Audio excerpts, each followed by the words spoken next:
Just when you think you've heard it all, Loose Logic Luke comes along and says, "Hold my go-gurt. Though I'm doing first grade snack recess today. Side note, if you really want to test the limits of your stress and anxiety, a bunch of first graders run around a playground playing touch football while simultaneously trying to devour an entire can of Pringles. Yeah, let's combine running and eating. Don't test Mr. Greg's retention of his CPR skills. Screw you, snack recess. What I Greg? A little boy comes up to me and says, "So-and-so bit me." What in the silence of the lambs? Y'all, I don't get biting. I get hitting. I get kicking and screaming. But biting?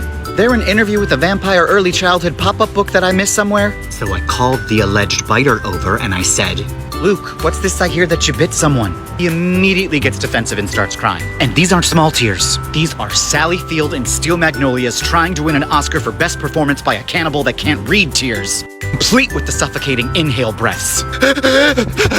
Managed to calm him down and he catches his breath and he says, "I didn't bite him." I said, "Well, his finger has a bite mark on it."